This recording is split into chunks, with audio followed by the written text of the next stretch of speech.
같이 기도함으로 새벽기도 시작하겠습니다. 하나님 아버지 감사합니다. 읽기 말씀 가운데 우리를 향한 오늘의 하나님의 지혜를 발견하는 시간이 되게 도와주시고, 하나님의 말씀을 읽을 때 그 말씀이 꿀송이보다도 달게 우리의 영혼을 적시는 하나님의 은혜의 시간이 될 수 있도록 주님 인도하여 주옵소서. 예수님 이름 받들어 기도합니다. 아멘. 오늘은 욥기 13장 1절에서 19절입니다. 욥기 13장 1절에서 19절입니다. 나의 눈이 이것을 다 보았고 나의 귀가 이것을 듣고 깨달았느니라. 너희 아는 것을 나도 아노니 너희만 못하지 않으니라. 참으로 나는 전능자에게 말씀하려 하며 하나님과 변론하려 하노라. 너희는 거짓말을 지어내는 자요 다 쓸모없는 의원이니라. 너희가 참으로 잠잠하면 그것이 너희의 지혜일 것이니라. 너희는 나의 변론을 들으며 내 입술의 변명을 들어보라. 너희가 하나님을 위하여 불의를 말하려느냐? 그를 위하여 속임을 말하려느냐? 너희가 하나님의 낯을 따르려느냐? 그를 위하여 변론하려느냐? 하나님이 너희를 감찰하시면 좋겠느냐? 너희가 사람을 속임같이 그를 속이려느냐? 만일 너희가 몰래 낯을 따를진대 그가 반드시 책망하시리니 그의 존귀가 너희를 두렵게 하지 않겠으며 그의 두려움이 너희 위에 임하지 않겠느냐. 너의 격언은 재같은 속담이요 너희가 방어하는 것은 토성이니라. 너희는 잠잠하고 나를 버려두어 말하게 하라. 무슨 일이 닥치든지 내가 당하리라. 내가 어찌하여 내 살을 내 이로 물고 내 생명을 내 손에 두겠느냐. 그가 나를 죽이시리니 내가 희망이 없노라. 그러나 그의 앞에서 내 행위를 아르리라. 경건하지 않는 자는 그 앞에 이르지 못하나니 이것이 나의 구원이 되리라. 너희들은 내 말을 분명히 들으라. 내가 너희 귀에 알려줄 것이 있느니라. 보라, 내가 내 사정을 진술하였거니와 내가 정의롭다함을 얻을 줄 아노라. 나와 변론할 자가 누구이랴? 그러면 내가 잠잠하고 기운이 끊어지리라. 아멘. 욥은 오늘도 자신의 어떤 주장과 생각을 강하게 표출하죠. 이 친구들은 경험도 해보지 않고 당해보지도 않고 말로만 번지르르하게 이야기하는 사람들이고, 나는 모든 걸 경험하고 체험하고 너희와 다르다라는 거죠. 1절, 나의 눈이 이것을 다 보았고 나의 귀가 이것을 듣고 깨달았느니라. 너희 아는 것을 나도 아노니 너희만 못하지 않으리라. 다 알고 있다라는 거죠. 4절에 너희는 거짓말을 지어내는 자여 다 쓸모없는 의원이니라. 너희가 참으로 잠잠하면 그것이 너희의 지혜일 것이니라. 그러니까 이 세 친구들이 욥을 비방하는 이 모든 것들을 멈추고 그냥 잠잠히 그 옆에 머물러 주는 것이 지혜다라고 이야기하죠. 그러면서 이 세 친구들의 대화에 응하는 것보다는 난 차라리 하나님 앞에 당당히 나가 하나님 앞에 서고 싶다. 3절, 참으로 나는 전능자에게 말씀하려 하며 하나님과 변론하려 하노라. 이렇게 이야기하죠.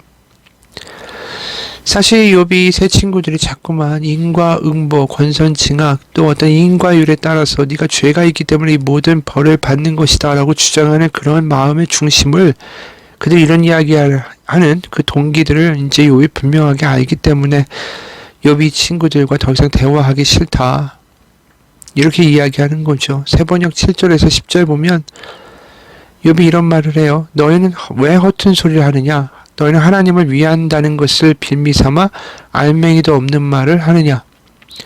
법정에서 하나님을 변호할 셈이냐? 하나님을 변호하려고 논쟁을 할 셈이냐? 하나님이 너희를 자세히 조사하셔도 좋겠느냐? 너희가 사람을 속이듯 그렇게 그분을 속일 수 있을 것 같으냐? 거짓말로 나를 고발하면 그분께서 너희의 속마음을 여지없이 폭로하실 것이다. 그러니까 이들이 하나님을 변론한다고 하지만, 그래서 죄가 있으면 너희가 욥 네가 그 죄 때문에 벌 받는 거야 이렇게 이야기하지만, 정작 그 말하는 너희는 아무런 죄도 없느냐? 죄 없는 사람이 없는데 하나님이 너희들의 마음을 속속들이 다 들춰보시면 너희들이라고 하나님 앞에서 당당하다, 나는 벌 받지 않을 만큼 죄가 없다라고 말할 수 있는 자가 있느냐? 너희들이 하나님 앞에 서면 너희들도 모든 것이 다 드러나고, 그럼 너희들도 그 너희들이 말하는 논리에서 절대로 자유롭지 못할 텐데 말이다, 이렇게 얘기하는 거죠. 그러다 보니까 12절에 너희들의 격언은 한낱 쓸모없는 잡담일 뿐이고 너의 논쟁은 흙벽에 써놓은 답변에 불과하다. 13절에 이제는 좀 입을 다물고 내가 말할 기회를 좀 주어라. 결과가 어찌되든지 그것은 내가 책임지겠다. 이렇게 말할 수밖에 없는 거죠. 그리고 이렇게 말한 욥은 결국 궁극적으로 자기가 만나야 되고 이야기해야 할 대상이 누군지를 분명하게 아는 거죠. 친구들의 이야기는 더 이상 쓸모가 없고 이 고통과 환난 가운데는 하나님을 직접 대면하고 말해야겠다. 환난의 이유도 왜 내가 이런 곤란을 당하는 건지 하나님께도 물어야 되겠고, 어찌됐든 그 이유를 알게 되든 안 알게 되든 하나님을 만나면 뭔가가 풀리고 모든 게 해결될 것 같다라는 걸 직감적으로 아는 거죠. 그래서 15절부터 19절에 이렇게 말합니다. 하나님이 나를 죽이려고 하셔도 나로서는 잃을 게 없다. 그러나 내 사정만은 그분께 아뢰겠다. 적어도 이렇게 하는 것이 내게는 구원을 얻는 길이 될 것이다. 사악한 자는 그분 앞에 감히 나서지도 못할 것이다. 나를 좀 보아라. 나는 이제 말할 준비가 되어 있다. 내게는 내가 죄가 없다는 확신이 있다. 하나님 나를 고발하시겠습니까? 그러면 나는 조용히 입을 다물고 죽을 각오를 하고 있겠습니다. 나는 당당하게 하나님 앞에 단독자로 홀로 그분 앞에 서서 그분과 이야기해야겠다. 그럼 그 모든 것들이, 이 모든 고난과 환난과 지금 이해가 안 가는 모든 상황들이 그분을 만나면 끝나게 될 것이다 라는 걸 분명하게 직감하고 있는 거죠. 욥의 이 모습을 보면서 우리가 분명하게 알게 되죠. 신앙은 본질적으로 하나님과 나와의, 하나님 앞에 단독자로서 나와의 바로 하나님과 1대1의 관계다라는 것입니다. 그러니까 뭐 어머님의 하나님, 믿음 좋은 분의 하나님, 뭐 유명한 목사님의 하나님, 또 무슨 권사님, 장로님, 뭐 또 수많은 간증을 하는 그런 사람들의 하나님이 아니라 나의 하나님으로서의 그 하나님은 나에게 어떤 분인가에 대한 그 고백과 체험과 경험이 있을 때에 그게 나를 이끌어갈 수 있는 진짜 궁극적인 믿음의 동기이자 힘이자 능력이 된다라는 말이죠. 결국 욥이 지금 하나님이 나에게 어떤 하나님인가를 고백할 수 있는 고백이 지금 만들어져야지 이 위기를 넘어갈 수 있다라는 거죠. 선한 하나님이든 어떤 하나님이든 나만의 어떤 하나님에 대한 체험과 고백과 경험이 있어야지 내가 이것을 넘어갈 수 있다. 그리고 실제로 이 욥이 42장, 욥의 맨 마지막, 6개 맨 마지막 장이죠. 거기서 5절에 이런 말을 해요. 주님이 어떤 분이시라는 것을 지금까지는 제가 귀로만 들었습니다. 그러나 이제는 제가 제 눈으로 주님을 뵙습니다. 그 이전까지 하나님 이런 분이다 라는 걸 남을 통해서 들은 거예요. 자기의 직접적인 1대1로 하나님과 나라는 어떤 단독자로 하나님을 만나는 개인적인 어떤 경험과 체험과 고백, 그래서 하나님이 나에게 어떤 하나님이다라는 그 고백이 없다가 남의 하나님으로 이야기만 듣고 남을 통해 이야기만 듣다가 이제 내 경험으로, 내 눈으로, 내 체험으로 하나님을 봤다라는 거죠. 그러면서 하나님을 이제 내가 알았다 이러면서 욥기의 마무리가 된다라는 거죠. 맞아요. 우리의 궁극적인 신앙은 남이 말하는 귀로만 듣는 하나님이 아니라 내가 경험하고 내가 본 하나님, 바로 하나님 앞에 단독자로 서서 나와 하나님의 1대1의 관계 가운데 내가 만들어낸 신앙의 고백이 우리의 신앙의 본질이다라는 것입니다. 전에도 한번 한 이야기인데 유대인 철학자인 마틴 부버라는 사람이 있는데 이 사람이 자서전에 이런 글을 썼습니다. 1914년 그는 그 독일인 헤이라 목사님이란 분과 만남을 가지죠.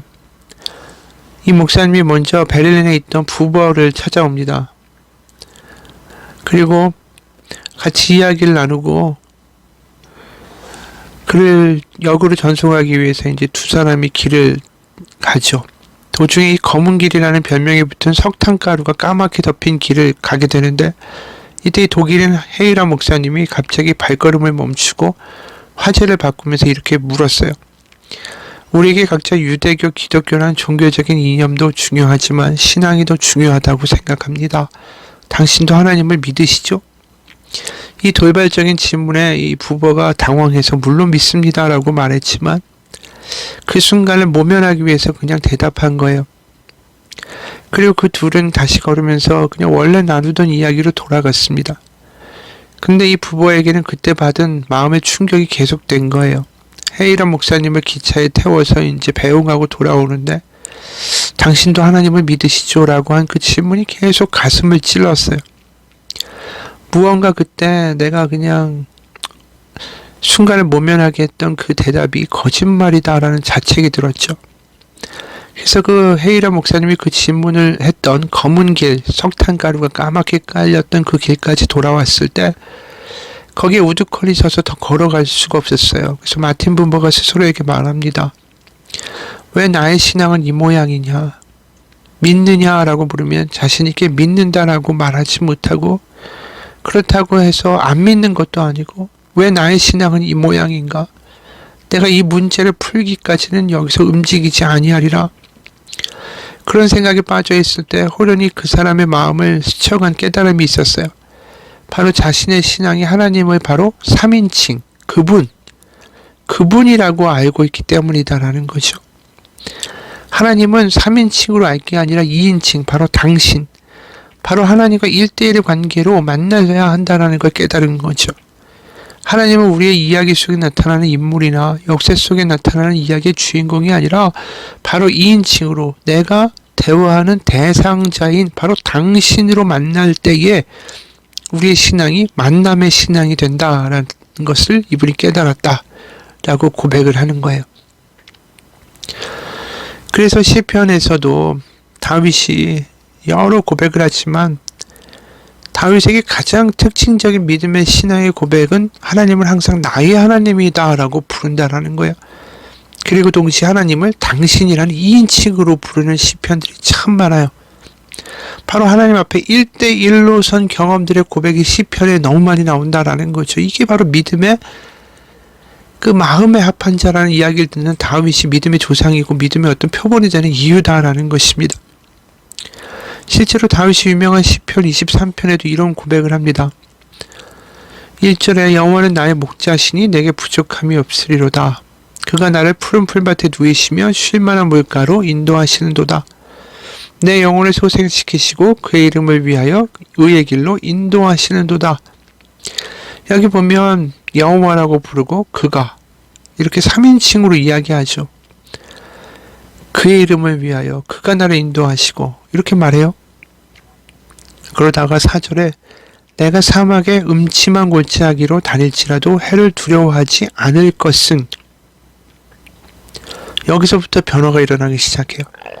자신이 사막의 음침한 골짜기 환란 가운데 가고 죽음의 위기가 코앞에서 마치 사자처럼 자신을 삼키려고 할 때, 그때 더 이상 하나님은 다윗에게 3인칭 그분이라고 지칭될 수가 없습니다. 어려운 위기 가운데 빠졌을 때 그에게 필요한 건 그분이 아니라 바로 내 눈앞에 보이는 나의 하나님, 바로 당신이어야 된다는 거죠. 그래서 4절 후반부에 보면 내가 사막의 음침한 골짜기로 다닐지라도 해를 두려워하지 않을 것은, 우리가 한글로는 주께서 나와 함께 하십니다. 이렇게 되어 있지만 원어로 직역을 보면 내가 사망의 음침한 골짜기로 다닐지라도 해를 두려워하지 않을 것은 바로 당신이 나와 함께, 이렇게 2인칭으로 되어 있어요. 바로 하나님이 나에게 어떤 하나님인가를 환난과 위기 가운데 이 만들어내고 고백되고 확신하는 사람만이 그 환난을 넘어갈 수 있는 힘과 능력을 갖게 된다라는 거죠. 그게 욥기가 말하는 42장의 비결이에요. 내가 귀로 들었으나 이제 직접 내 눈으로 배움나이다. 여러분, 하나님과 나와의 1대1의 관계가 우리 가운데 만들어져야 됩니다. 그게 기쁠 때나 슬플 때나 즐거울 때나 아플 때나 바로 나의 하나님으로, 내가 1대1로 하나님 앞에 서서 하나님을 만나는 경험들이 우리 가운데 고백되고 간증되고 그 기억을 가지고 살아갈 수 있는 우리 믿음이 되기를 소원합니다. 한 이야기를 소개하죠. 좋은 자리가 아니어서 미안해요. 대학 합창단에 들어간 아들이 표 2장을 내밀었습니다. 시간에 맞춰 가보니 나쁜 자리만은 아니었죠. 아래층 맨 앞에서 셋째 줄, 거기서 세컨드 베이스로 합창단 맨 뒤에 서 있는 아들의 얼굴이 그래도 확실히 보였기 때문입니다. 막이 오르자 200여 명의 정장을 입은 무리가 우아한 선율, 기가 막히게 아름다운 화음을 지휘자의 손동작 하나하나마다 만들어내고 있었습니다. 질서와 복종으로 만들어내는 예술품 속으로 푹 빠져들다가 깜짝 놀라고 말았죠. 그 아름다운 멜로디 속에서 아들의 목소리를 들은 것입니다. 처음에 집에서 연습할 때 귀에 익었던 목소리가 들리는 듯 하더니 이내 내 귀에는 온통 그 아이 목소리밖에 들리지 않았습니다. 가슴을 시원하게 하는 웅장한 소리 가운데서도 탁탁 끊어지는 스타카토 속에서도 다정하고 부드러운 작은 소리 속에서도 우리 아들 혼자 부르는 것처럼 말입니다. 기뻐 눈물을 흘리며 취해 있다 보니 2시간이 금세 지나가 버렸습니다. 그리고 그 감격은 나에게 또 다른 기쁨을 가져다 주었죠. 마음에 있었던 의문 하나가 풀어진 것입니다. 보통 이하의 성도인 나의 기도가 과연 하나님 앞에 연락될까 하는 의심에 답을 얻은 것입니다. 미천한 나도 아들을 사랑하기에 그 많은 사람들의 소리 속에서도 아들의 목소리를 알아들을 수 있었는데 자신의 생명으로 구원시켜 주실 만큼 나를 사랑하시는 하나님이 왜 내 소리를 못 들으시겠습니까? 기쁨에 차서 드리는 기도, 부끄러워 작은 가슴으로 드리는 기도, 슬퍼서 이어갈 수 없는 기도 소리 모두 하나님 아버지 귀에는 크게 들리실 것입니다. 이분의 이야기는 뭐죠? 바로 하나님과 나, 바로 하나님과 나라는 그 아버지와 나라는 밀접한 그 1대1의 관계가 자식을 통해서 경험되니까 하나님과의 관계도 이런 것 아닐까라는 것을 깨닫게 되고 감격이 되는 거예요. 우리가 욥기 1장에서 이 대목이 있었어요. 욥기 1장 7절에 8절에 주님께서 사탄에게 어디를 갔다 오는 길이냐라고 물으셨다. 사탄은 주님께 땅을 이리저리 돌아다니다가 오는 길입니다 라고 대답하였다. 주님께서 사탄에게 말씀하셨다. 너는 내 종 욥을 잘 살펴보았느냐? 이 세상에는 그 사람만큼 흠이 없고 정직한 사람, 그렇게 하나님을 경외하며 악을 멀리하는 사람이 없다. 욥은 어떻습니까? 처음부터 하나님의 눈에서 하나님이 그 눈을 욥에게서 띄신 적이 없다라는 거예요. 욥을 계속해서 바라보고 계셨어요. 욥이 고통과 환난 가운데 있을 때도 하나님은 그 욥에게서 자신의 눈을 띄신 적이 없고 결국 그 욥이 마지막에 자신을 향하여 끝까지 바라보고 계신 하나님을 만나면서 바로 욥과 하나님의 그 얼굴과 얼굴이 만나는 순간에 그는 하나님 앞에 나의 하나님을 만났다라고 고백하게 되면 욥이 그 욥기를 마무리하게 되는 걸 보게 되죠.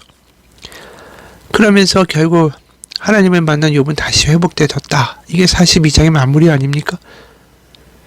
우리의 모든 문제와 환난과 이 곤경의 해결은 지금까지 나를 그래도 지켜바라보고 계신 하나님을 내가 만나고 나의 얼굴이 하나님의 얼굴을 만나서 하나님이 나에게 어떤 하나님인가를 고백하게 될 때에 그 문제는 끝이 난다라는 것입니다. 귀로만 듣고 남의 이야기로 들은 하나님이 아니라 바로 나의 하나님으로 그분의 얼굴을 마주하며 그분의 음성 들을 수 있는 어떤 환난과 위기 가운데도 그분의 얼굴을 보았을 때 그 모든 문제를 이길 수 있는 궁극적인 해결을 얻는 우리의 믿음의 답이 되기를 주님의 이름으로 축원합니다. 하나님은 욥기에 처음부터 나는 욥에게서 눈을 띈 적이 없다라고 말씀하십니다. 그리고 욥이 그 하나님의 얼굴을 배웠을 때에 욥은 드디어 모든 고난과 환난을 떠나서 나의 모든 문제가 해결되었다라고 고백합니다. 바로 그 아들을 십자가에 못 박으시면서 바로 나를 구원하신 그 하나님의 사랑, 하나님의 열심을 우리는 알고 있습니다. 그러게 이 시간 구합니다. 나를 바라보신 하나님의 얼굴을 나도 바라보고 귀로만 들은 하나님이 아니라 내가 직접 하나님을 만나 나의 하나님이라고 뜨겁게 고백할 수 있는 믿음의 체험과 경험과 간증이 우리의 삶 가운데 임하게 하여 주옵소서. 예수님 이름 받들어 기도합니다. 아멘.